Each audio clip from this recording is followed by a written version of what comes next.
I thought I would briefly speak to all of you today on the meaning and the importance of Our Lady of Guadalupe. Right now, the world is in a very difficult place. So many of us have been in lockdown for the last 9 months. We know a whole lot more about our house than we ever wanted to know. We now know everything that needs fixing. But what really needs fixing is what's in our hearts. When I think of Guadalupe, I think of all the times that I have been traveling somewhere in the United States and seen an image of her. She always comforts me. She always strengthens me. When I see her blue cape and I feel her compassionate energy, I feel stronger. So I take the time every year to celebrate Guadalupe Day, which I celebrate on the 12th, though technically you can start celebrating on the 2nd of December and just do the whole 10 days. If you were going to do a longer dedication to Guadalupe, I would ask of all of you that you ask yourself what about her you want to be, and understand the story of Guadalupe and how it pertains to your life. Guadalupe is an image given to an Aztec Indian on top of a hill, and a vision to bring peace between two different people that were beginning the process of interacting with each other. It's really important that we find peace between two different ideals right now. All of us have been forced back onto ourselves, but we have, through technology, the capacity to look out on the world and notice that things aren't going very well. I think it's important that you look inside yourself as well as outside your house. Whatever you call your house, your apartment, your living space, that has, at this point, mostly your energy. And a lot of the members of our community have noticed this heightened activity that seems spiritual in nature. We have sounds in our house, bumps in our house, little flashes of light, as though there's a whole season of guardian angels trying to protect us and help us. And when I think of Guadalupe and the message she brought, and how those in authority would not believe that Juan Diego had this image. So he went back to the mountain, and Guadalupe makes all the roses bloom on that mountain and fills a cape with them all. And when you see her image and the stars on her blue mantle, you realize that that's a representation symbolically of the roses that came from heaven. And then that is taken back to the bishop who's in authority so that he will listen to the message. Now, through the centuries, and remember that this started in the 1500s, different popes of the Catholic Church have chosen to venerate or not venerate Guadalupe. I'm not Catholic, so none of that matters to me. What matters to me is, does the image heal people today?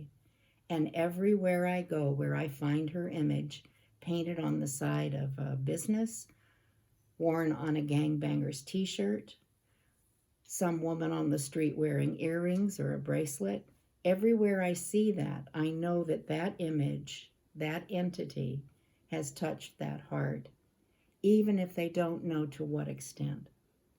So what I'm asking all of you to do is carry that spirit of giving the miraculous to others. Now, during this long lockdown, I've been engaged with other healers from our community in doing healing prayers at a distance for a large number of people. And what we've discovered in working together is that we're able to do things we probably wouldn't have done in our private lives because we'd be one-on-one with a patient. And now, instead of that, we're 13 healers praying for the same thing throughout the day. The earliest prayers by the group are sent out at 6 in the morning, And usually the last one, because I'm the farthest west in the group, is about 1:30 in the morning when I do the last prayers. So pretty much we're covering around the clock prayers for a group of people. Just when one person is finished praying, another one of us is starting. So one of the things that we've been able to do is make our prayers incredibly strong because we have nothing else to do. We can't see our clients in the way we normally do. We can't necessarily counsel people, though I know people are doing it via Zoom, via this kind of communication. But what we're able to do is send what we care about. When I thought about Guadalupe, I realized there was a part of this that many people don't know. And that's the part I want to mention to you before I leave you today. In the 1500s, when the Spanish were first settling the New World, there was an apparition through the southwestern United States in what is now modern New Mexico. And the apparition that appeared to the native tribal people there was that of a blue lady. And the blue lady came and talked to them when they went up to their holy places in the mountains. What she told them was that people are coming, people that you will have to get along with.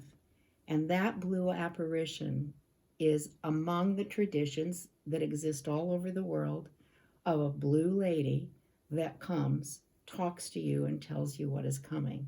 So one of the characteristics of Guadalupe is that she's slightly prophetic. Now, one of the things that I find amazing about this, particularly because I don't always pay as much attention as I should to a prophecy that's given to me. So when more than 15 months ago, my own spiritual teacher told us we were going to have a plague, I didn't take it seriously. And now, certainly, we are all living in a plague. I didn't take it seriously when he said in January, teach absent healing, because I don't particularly think of myself as an absent healer. However, that was exactly what we needed just before they locked us down. So I think that if you take up a practice of calling the blue spirits that guide you, or that you have a fantasy about, or that you find comfort in, that I think they could lead us out of this dark period we're in, back to a state of a new normal, because we're not going to be the same when our current situation is finished. And if you think throughout your whole life, every time there's been a crisis, when you come out the other side of it, you're not the same as when you went in. This time, there's over 300 million people in our country alone who are not going to be the same. So we're going to look for the same things. We're going to want the same things, but we're not going to live the same way. We can't anymore.